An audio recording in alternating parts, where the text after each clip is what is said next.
in life. And the moment we learn to embrace change, of course, we can find beautiful paths emerging for us.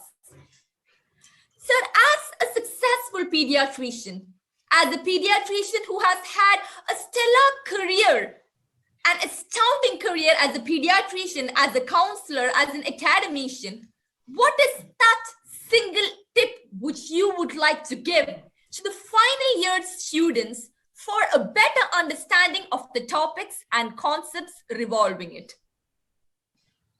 I'll tell you a story. As usual, like anybody else, I was in the student council, chairman of the, I was editor of a magazine. Okay. So at that age, you think you are on top of the world. I was trying to bring a magazine after a gap of 25 years. Mind you, a lot of people came and asked me, this is a very interesting thing. A lot of people came and asked me, what literary talent you have to become editor-in-chief? I called them, whispered in the ear, don't tell anybody, nil. Nil. I have no talent. I admit that I have no talent. But I told them, to do the Hindi section, I need a Hindi editor. To do the Punjabi session, I need a Punjabi editor. I will take an English section editor also. My English was not that perfect those days. You understand my point? But I have the management capacity. I have the vision to do things.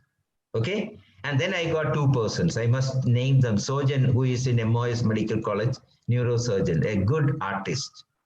And Mohan, who is in Amrita, who is a pediatric surgeon. So it became a Nair Mohan Sojan Mohan team. And we got the college magazine. And a lot of money I got through my friends. Check. But those days you get check means nothing. In the end, nothing we got. Bank did not give any money. I got into trouble. I went to the principal. Okay. Because legal notice came, mistakes I made in life. I went to the principal. He's supposed to be a very tough person. After a long time, he looked at me. Yes, what is your problem? I said, sir, this problem. Why didn't you come to me early?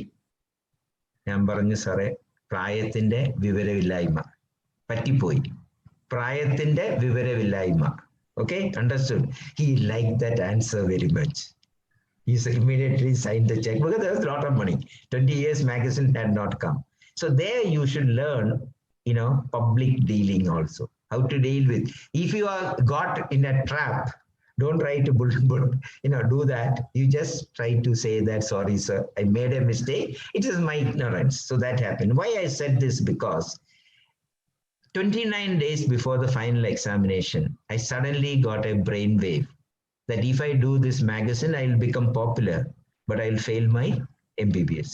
Now I'm left not 30 days, 29 days. From that moment, 18 hours a day, I was studying. 18 hours a day. And that habit helped me in getting 12 PG degrees because I will take leave for 10 days, okay, retire my bedroom, no phone, no TV, nothing in the world. Everybody will call and say he is not available. She will say she is out of country. Out of country is my bedroom upstairs where she is also not allowed to come. And sleep for 7 hours, 1 hour for other personal things. And 16 hours a day you can study if you really want. So if your exam is nearby, don't waste your time thinking of all the time that you have wasted. Yesterday I should have studied, I didn't study anything. And that give you bad mood, so you won't study today also. Yesterday I went for a movie, wasted 3-4 hours. Thinking of that, you won't do this thing. Or on the other side, anyway I have not studied, for next exam I will prepare early, think of plans. These are all ways, escapism, to not to face the reality of examination. Instead of that, say, I have 29 days, put a timetable and read the must know things, not everything. In a book chapter, everything will be there. Every paragraph will have only 3 important keywords. Write down on that one and repeat it 100 times, those words. When you go for an examination, your mind is blank. You can't remember anything. But if you know those 3 words, you start writing. And once you start writing, the rest will remember. Yes, automatically it will come. This is very important. Never be lost. Never be lost when you get in exam. An exam, you get a question that you have not studied. There also you can. My MBBS, I got 20 marks question from dermatology, infantile eczema. We have never gone to dermatology OP also. I have no idea. But when I said if it is infantile eczema, it can only happen in infant. It can happen in little more bigger children. Medicine, nothing is not absolute. Okay. Eczema I knew because as a child, I had lot of problems in the childhood. I know the management, how my mother managed. Then I wrote about a complication that can happen, infection, antibiotic. If nothing works out, steroid may be given. And I had prepared to enough to of steroid complication. So I wrote all that. When I came back and looked at the book, 100% true. Never give up. Malayalis give up.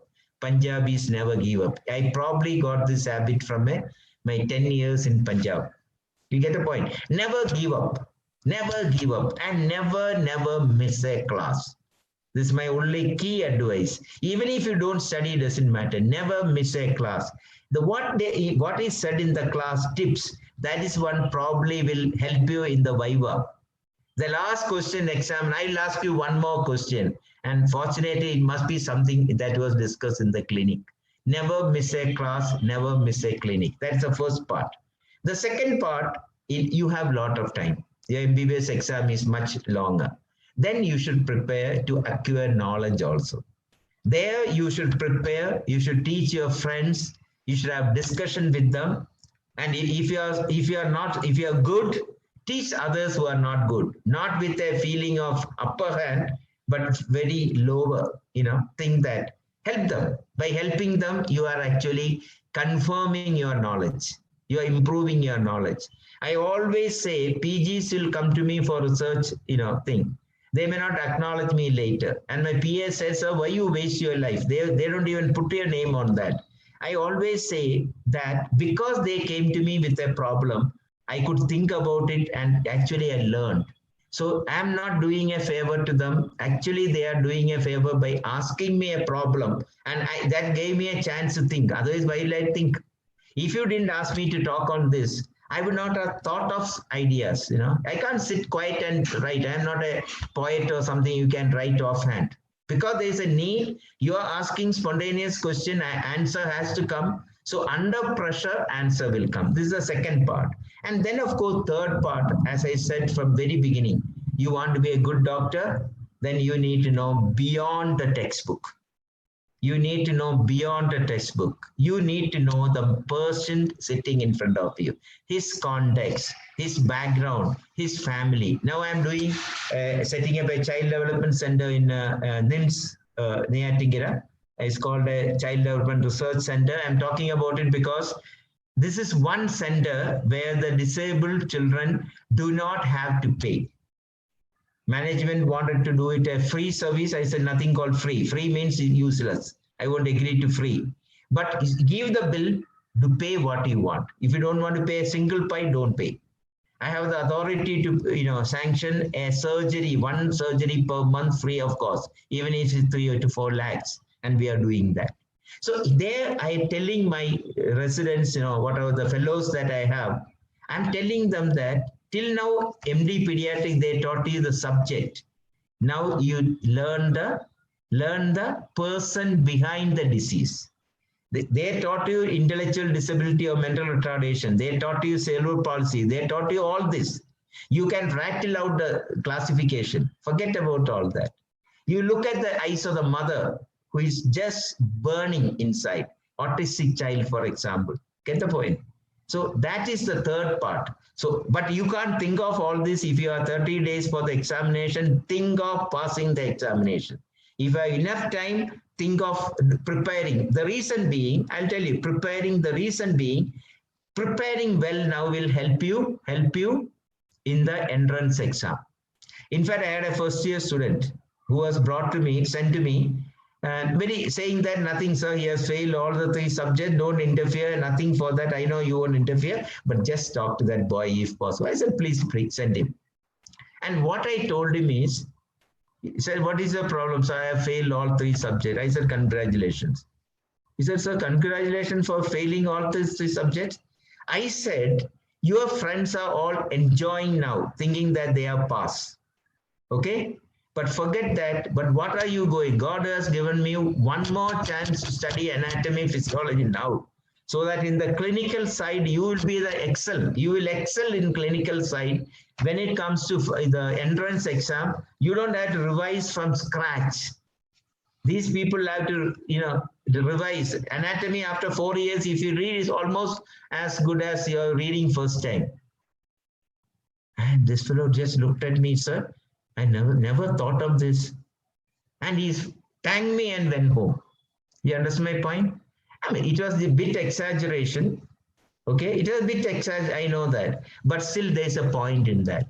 When never take failure in life. In my whole life, if something failed, I know that God has better plan for me. If I lost something, it's because He wants to give me something better. Think always like that. Never accept failure as something negative. Failure is a way that failure is telling you you are not doing enough. Why don't you buck up now? Do something more. Okay, I think these are the most important part.